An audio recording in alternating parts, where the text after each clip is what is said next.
Vamos a continuar ahora con esta segunda parte del teorema de Weierstrass. Acabamos de ver a qué consideramos un conjunto cerrado, ahora vamos a ver a qué consideramos un conjunto acotado. Vamos a decir que tenemos un conjunto acotado cuando ese conjunto está delimitado por todos sus lados, es decir, está acotado por todos sus lados. O, visto de una forma un poco más técnica, tampoco vamos a entrar demasiado en tecnicismo, pero un poquito más técnico, sería decir que siempre podemos encontrar determinado valor de ese conjunto que va a ser mayor que el resto de los valores de ese conjunto, es decir, una cota superior, y determinado valor que va a ser una cota inferior, es decir, que comparado todos los puntos respecto de ese determinado valor, vamos a encontrar que ese es el menor valor o ese es el mayor valor, ¿no es cierto? ¿Qué quiere decir esto? Por ejemplo, tenemos este conjunto que sería este cuadrado que tenemos aquí en X e Y. Esto, en términos de nuestras restricciones que normalmente solemos ver en los problemas de optimización, nos estaría diciendo que X tiene que ser mayor o igual que 1 y que X tiene que ser menor o igual que 3, ¿verdad? Entre 1 y 3. Podríamos tener solamente los signos de desigualdad, porque en este caso estamos hablando de que existen cotas, existen límites, aunque que esos límites que formen o no parte del conjunto no es lo que hace que un conjunto sea acotado, es lo que hace que un conjunto sea cerrado o abierto, pero la existencia de estas cotas es lo que hace que el conjunto sea acotado. Vamos a dejarlo de todas maneras con un signo de igualdad, ¿no es cierto? Y para el caso de la Y tendríamos lo mismo. Tendríamos que tiene que estar entre 1 y 3, ¿no es cierto? Esto sería un conjunto que está acotado, porque si yo tomo un valor cualquiera de X, ¿no es cierto? Puedo encontrar que para este valor de X, este valor de Y, Y3, va a ser mayor que todos los valores que estén por abajo, ¿no es cierto? Va a ser mayor que todos estos valores. Si yo tomara esta, que sería la cota inferior, encontraría que para este X determinado, este valor de Y es menor que cualquier otro valor de Y que pueda tomar para este X determinado, ¿verdad? Si yo tomara, por ejemplo, en este punto, tomara el X igual a 3, encontraría que X igual a 3 y igual a 1 es menor que todos los valores del conjunto de X3, porque la X3 solamente puede tener valores de Y mayores, ¿verdad? Entonces encontraría una cota inferior para este valor de X. Y encontraría una cota superior aquí y otra cota superior y demás, ¿no es cierto? En este caso nuestras cotas superiores son líneas rectas. De la misma manera podría tomar un valor cualquiera, por ejemplo 3, valor de Y, ¿cierto? Y encontraría que para este valor de Y igual a 3, ¿no es cierto? X será 1 y luego tendremos todos valores por encima de ese 1, ¿verdad? Entonces, al final, lo que decimos es que tiene cotas, es decir, que está completamente delimitado por todos lados y entonces hablamos de que el conjunto es un conjunto acotado. Si yo en lugar de tener, por ejemplo, en lugar de tener estas restricciones, hubiera tenido solamente estas, ¿no es cierto? ¿Qué hubiera pasado? Que no hubiera tenido ni esta de aquí arriba. Y esto hubiera seguido indefinidamente y esto también hubiera seguido indefinidamente. Y mi conjunto factible hubiera sido todo esto.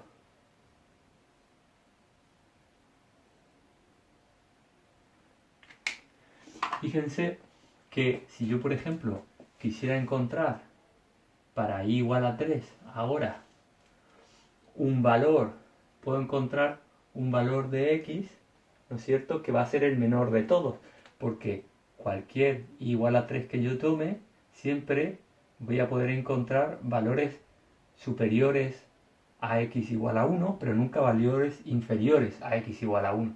Sin embargo, no voy a encontrar una cota superior, porque si yo tomo lo que antes era mi cota superior, que era igual a 3, x igual a 3, va a haber elementos del conjunto que sean x menores que 3, por ejemplo el 2, ¿no es cierto? Pero también va a haber para igual a 3 x que van a ser mayor, por ejemplo el x4, también va a estar dentro del conjunto. Luego digo, esta no es la cota, puedo buscar una cota más a la derecha, pero como esto sigue indefinidamente, ¿no es cierto? Este conjunto sigue indefinidamente, también cuando elija esto como cota voy a encontrar valores por debajo y valores por encima, ¿no es cierto? Y no voy a encontrar nunca un punto que me sirva de cota superior.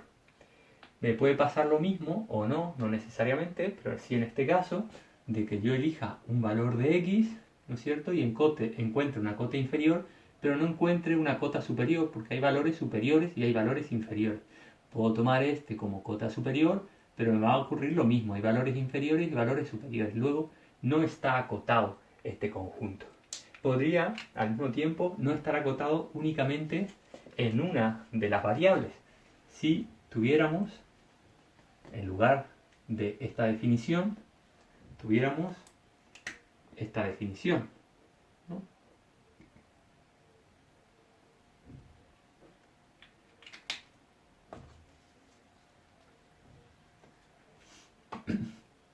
En este caso, nuestro conjunto factible es el siguiente, ¿verdad? Entonces, fíjense que en principio yo podría encontrar una cota inferior y una cota superior, ¿no es cierto?, para y, pero no podría encontrar una cota superior en x, porque podría elegir esta x y encontraría valores por debajo y valores por encima, elegiría esta x y me pasaría lo mismo, valores por debajo y por encima, elegiría esta y encontraría valores por debajo y valores por encima, ¿verdad? Entonces, en cualquier punto encontraría siempre encontraría algún punto que estuviera por encima o por debajo, ¿no es cierto? De manera que este conjunto tampoco sería un conjunto acotado. Vamos a ver otro ejemplo de conjuntos acotados. Volvemos a nuestro ejemplo anterior de la parábola, ¿no es cierto? En este caso vamos a escribir la parábola con un signo de igualdad, ¿no es cierto? La restricción que teníamos con un signo de igualdad, esto me da una parábola que pasa por el 0,2 y que pasa por el -1, -1.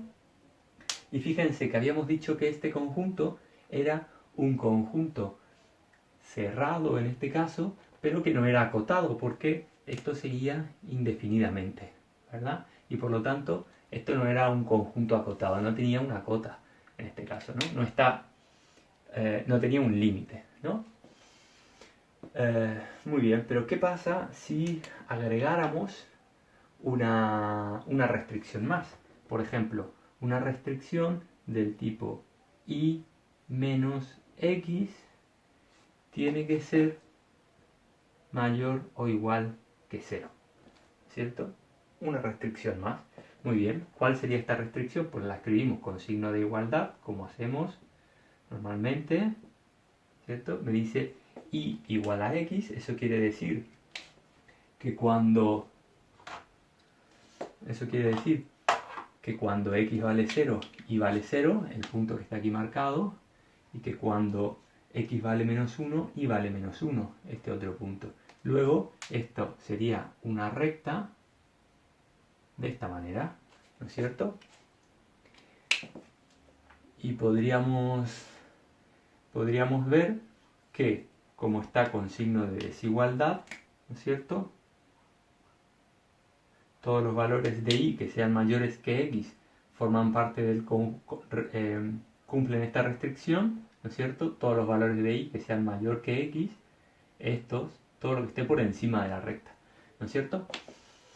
Entonces, por ejemplo, podemos evaluarlo para verlo más claro en el punto 0,2. Este punto está por encima de la recta, pues podríamos evaluarlo en el 0,2. 0 y 2, esto me da 2, 2 es mayor o igual que 0, es mayor que 0 efectivamente, con lo cual todo lo que esté por encima de la recta verde cumpliría la restricción.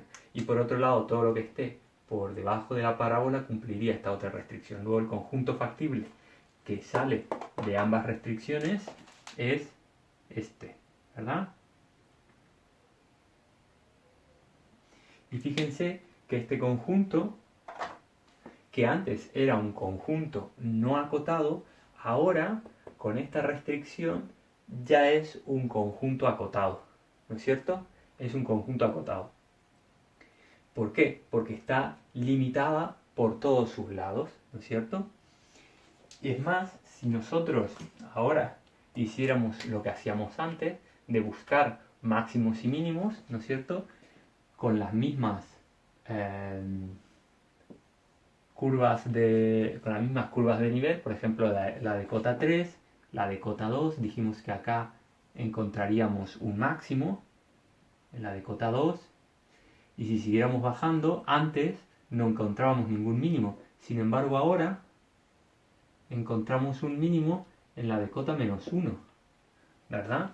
¿Por qué? Porque este punto ahora está, mientras que antes no estaba acotado, decíamos el mínimo no está acotado, ahora sí está acotado por esta recta verde justamente, ¿no es cierto? Entonces, tenemos más o menos en clara cuál es la definición de conjuntos cerrados y de conjuntos acotados, ¿no? Este es un conjunto no acotado, este es un conjunto acotado. Podríamos tener también algo un poco más complejo, podríamos tener una función que fuese de esta manera, ¿no? Que me definiera en y y en x algo así, y que el conjunto factible fuese este.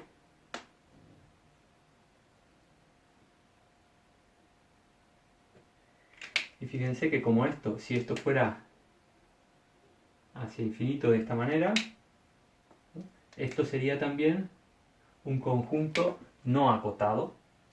Estaría en principio acotado por aquí abajo, por estos lados,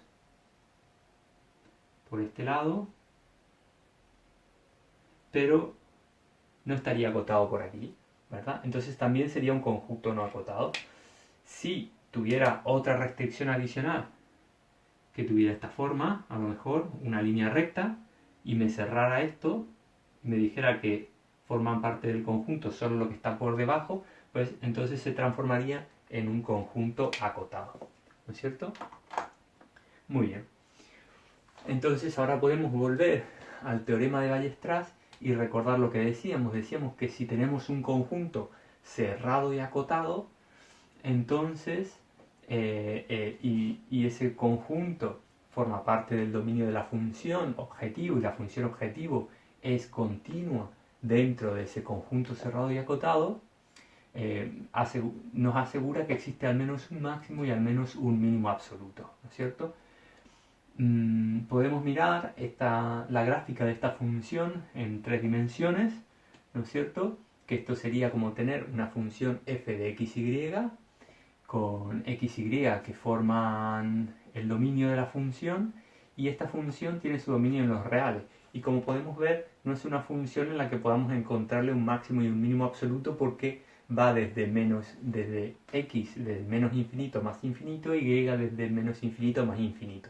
Con lo cual no podríamos en principio encontrarle un máximo y un mínimo.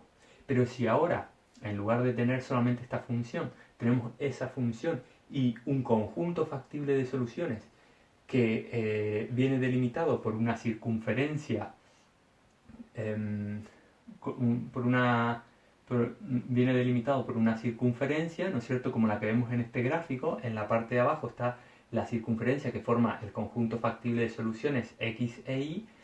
Vemos entonces ahora que solamente tenemos una parte del gráfico anterior, y en esa parte del gráfico anterior, si este conjunto de abajo, que está graficado abajo, es un conjunto cerrado y acotado, eso nos asegura, fíjense que la función es continua también en ese conjunto, eso nos asegura que existe al menos un máximo y un mínimo, ¿no ¿no es cierto? ¿Son ese máximo y ese mínimo son los únicos que existen? Pues no necesariamente. En este otro ejemplo podemos ver, ¿no es cierto?, que existen, que se cumplen también todas las condiciones del teorema de Weierstrass. Tenemos un conjunto cerrado y acotado, la función es continua dentro de ese conjunto y el conjunto forma parte del dominio de la función. Por lo tanto existe al menos un máximo y un mínimo, y de hecho existen más de un máximo y existe más de un mínimo global en este problema, ¿no es cierto?